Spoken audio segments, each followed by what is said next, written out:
Chapter 3, The Misfits Map to Miracles. If you've ever felt like you didn't belong, maybe it's because you weren't meant to. You weren't born to blend in, or you wouldn't be here with me. You were born to break molds. And if you've spent your life feeling different, it's probably because you are gifted beyond belief, tuned into frequencies others can't hear. You'll be hearing another chapter how to tune into your own. The ones who don't fit in are the ones who came to lead the shift.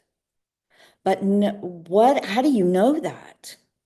It often comes wrapped in pain. So let me tell you a true story.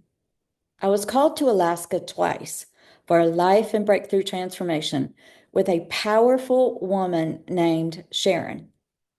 The first trip was breathtaking. She filled the schedule with wonder, private plane rides, glacier hikes, hot springs, deep conversations, uncovering hidden patterns, and transforming her life because the truth set her free to choose another path. She and her husband Keith welcomed me into their home and hearts. But in the midst of the beauty and the trips we took, we were doing deep spiritual surgery. We recorded the sessions as we trekked all over Alaska. One day, on a 12-hour train ride from the North Pole to Anchorage, Sharon and I recorded hours of unraveling lifetimes of patterns while unlocking truths that had long been buried. It was extraordinary. I worked solely with her, but she had this ache in her heart for her husband to benefit from working with me as well. And her desire was met during the second trip to Alaska. Keith, her husband, kind and brilliant and very successful, but would be successful and then would lose, and would be successful and would lose, agreed to work with me for a single day. After hours of intuitive dialogue, energetic reading, and soul mapping, I asked for his permission at dinner to share what I had seen. I told him gently, "You're a savant, but not in the way the world labels it, but in the deepest, clearest sense of genius I have ever encountered. And Keith, you're the most grounded person on the spectrum I've ever met." I described how he counted things, included minutes, so he rarely needed to even look at a watch or the time. He saw the world in patterns, and how his mind moved through the dimensions most people couldn't perceive. How he had always known things without being told. How he lived in both the physical and the non-physical worlds simultaneously. He knew he didn't fit in. His spirit fluent in truths that didn't even have the words for it. There was no language to assign for it. So he was keeping it quiet within him. And here I was sitting at the table, telling him outright and giving him things nobody knew, including that he didn't need a watch. And I continued to share more with him that as a child, he had been misunderstood, that he had been placed on the short bus and told that he needed a helmet. He was treated as a problem to be managed instead of a miracle to be honored. But he was never broken. He was brilliant. I helped Sharon to see it too. I asked her to research savants overnight, not to diagnose him, but to better understand him, to recognize that what looked like difference was actually design. We explored what role he was going to play in their marriage, their abundance, their mission, and why there was an abundance and a lack of, because she wasn't stepping into her role and they were expecting him to fill certain roles and he wasn't supposed to. I explained how her abilities and gifts could not only support his, but also lead the family into even more success by taking on more leadership roles, and how together they were a part of a divine union built on spiritual symmetry.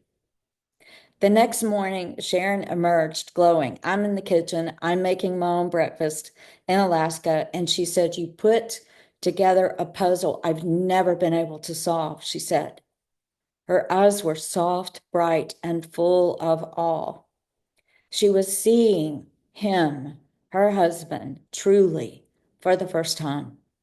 She also confirmed the intuitive knowing that I shared that evening, that he had been put on the short bus and was forced to wear a helmet because he was misunderstood. And that me sharing that was healing for both of them.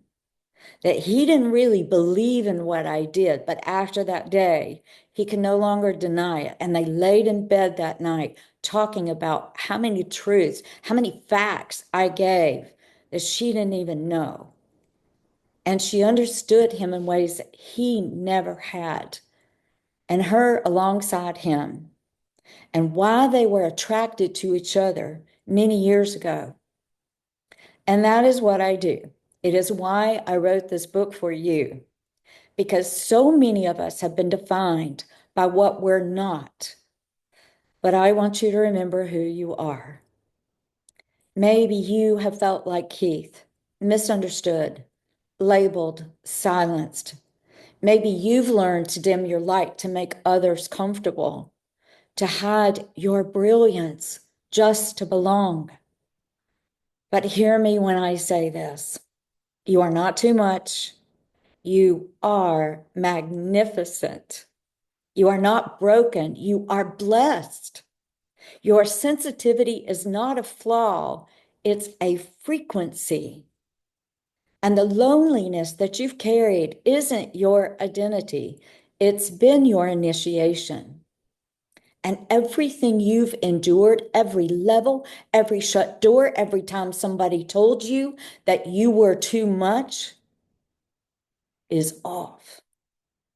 Before you go, maybe you felt like Keith, misunderstood, misdiagnosed, told you were too much or not enough.